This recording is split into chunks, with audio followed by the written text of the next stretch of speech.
Hello and welcome to Creepy Puppets Presents. I'm your humble puppeteer Tommy, and may the 4th be with you. Today, I want to talk about the ways in which our own cultural context or personal context affects our aesthetic judgments of media, because I think that's probably the key to explaining why the Star Wars franchise has proven to be so controversial. So, as I've stated previously, I'm not a Star Wars fan, TM. I don't like the original Star Wars trilogy. I think those films are lazily written sci-fi schlock. My expectations for the Star Wars franchise are generally subterranean, but every now and then the franchise entertains me, and occasionally it rises to the level of being good, like Andor. I liked parts of Clone Wars, I liked parts of Rebels, at least the parts that minimize Ezra, and yes, I like parts of the prequel trilogy.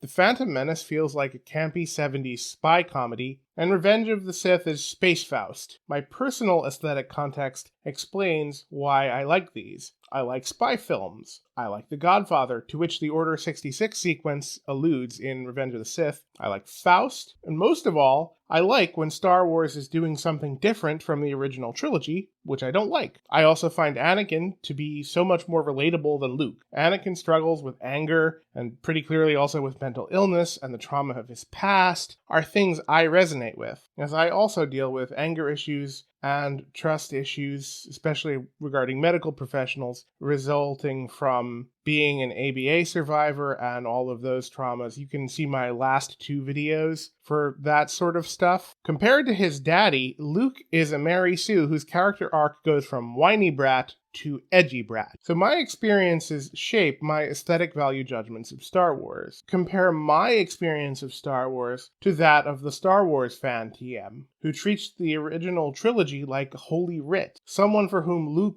is a paradigmatic hero. When people complain about how the prequels, or even the widely praised Andor, don't, quote, feel like Star Wars, I have to imagine it's because these properties differ too much from the sacred text for the Star Wars fan TM to enjoy it. And you know what? Let's take a moment to acknowledge that those feelings are completely valid. You don't have to like the prequels, but you shouldn't act superior to the people who do like the prequels. Season 3 of The Mandalorian has just wrapped, and I thought it was pretty good for a Star Wars thing. Of course, it shouldn't be any surprise that a lot of Star Wars fans TM hate it. And sure, it could have been better. I thought it wasn't as good as Season 2. It might have been better than Season 2 if the Episode 3 momentum-ruining Dr. Pershing sequence had been trimmed out. But I just feel frustrated. Why can't we have nice things? Do you think these self-identified nerds were getting beaten up as kids? They were thinking to themselves, well, this is bad, but I can get through it, because at least there are no fat black women in Star Wars. And sure, those are bad faith criticisms. I recognize that only a minority of Star Wars fans are emotionally stunted man-babies who have problems with women, minorities, and queer people. But I don't really get modern nerd culture. And sure, I was a nerd as a teenager. I was a neckbeard. I was into science and Yu-Gi-Oh! But I also did have some mainstream interests like bodybuilding, and I was also an Eagle Scout, and I've had wilderness survival training. I don't know if I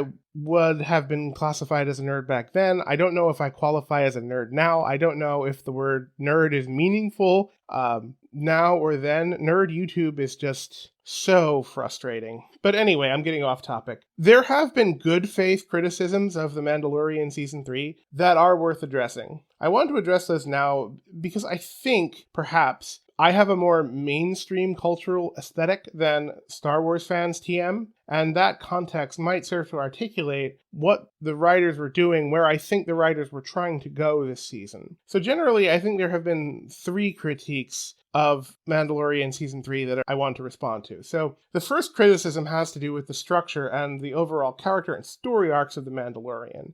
This line of complaints goes that Din, and to a lesser extent Grogu, are sidelined for Bo-Katan's sake in Din's own show, or that it makes no sense for Din and Grogu's reunion to have taken place in the Book of Boba Fett. It should have been the first half of this show. Let me begin by asking, though, who is the Mandalorian of the title? Is it Din? It seems to me pretty obvious that Grogu is the Mandalorian of the title. This is the Grogu show. He's becoming a Mandalorian. He's being set up to be the second coming of Tar Vizsla, the only Mandalorian Jedi. Others have pointed out also that season 3 in particular, but the whole show, invokes Jewish mythology. So it's entirely possible this show is setting up Grogu as a Mandalorian messiah. I don't get where this logic is coming from that Grogu was sidelined. Sure, Disney could make 8 hours of Grogu doing cute shit and we would watch it, but Grogu got more character development this season than I think he has in the other two. He begins his Mandalorian training, he's relying less on the Force in combat, his IG-11 mech suit allows him to participate more fully in physical contact. He is now becoming more Mandalorian than Jedi.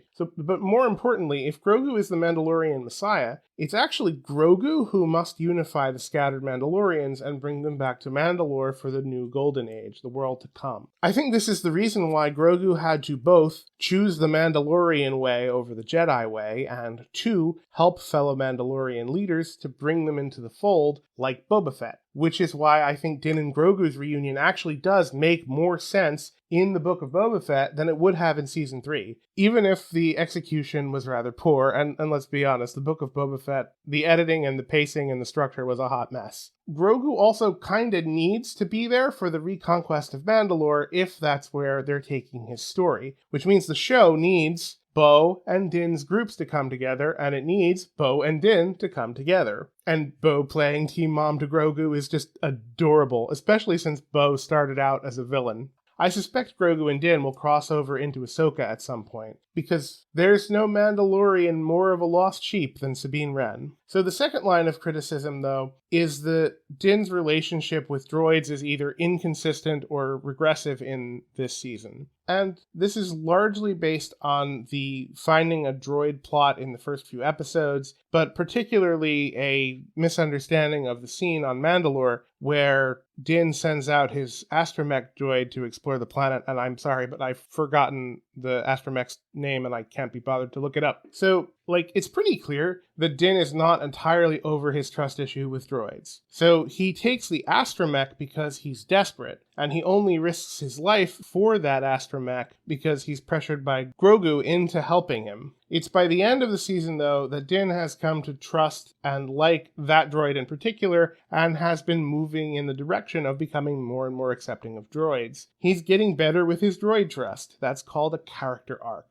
Ah, to have the emotional intelligence of a Star Wars fan, TM. And I think the Lizzo episode, which was, the main criticism 3, the Lizzo episode clearly played a role in that character arc, right? Making droids generally more sympathetic to Din. So let's talk about the Lizzo episode. I loved this episode, but I can see why some people didn't. What I can't see, however, are all the mean comments aimed at the cast, Lizzo in particular. Lizzo the living planet. Lizzo the live-action Purgle. Star Wars fandom is just so frustratingly toxic. What I don't get, though, more is the argument that this episode was pointless. This episode was essential for the character development of Din, for the reasons we explained relating to droids. It's important to Bo, because it helps her move along her character arc from villain, which she started out as in the Clone Wars, to anti-hero, which she was by the end of the Clone Wars, to foibled hero, which she was in Rebels, to full hero here. And it also helps to develop their combined relationship. Remember, it's in this episode, when they're on their adventure in the city, that Din decides to follow Bo, even if he only implies it at the end of episode 6 and doesn't say it to her explicitly until the end of episode 7. Finally, before we leave, let's talk a little bit about the anarchist themes in The Mandalorian. So Andor was praised for its anti-fascist themes, which I think were pretty good, but I have also had some critiques of. But The Mandalorian has been exploring the failings of even liberal democracy, like the New Republic, and that is not getting analyzed enough.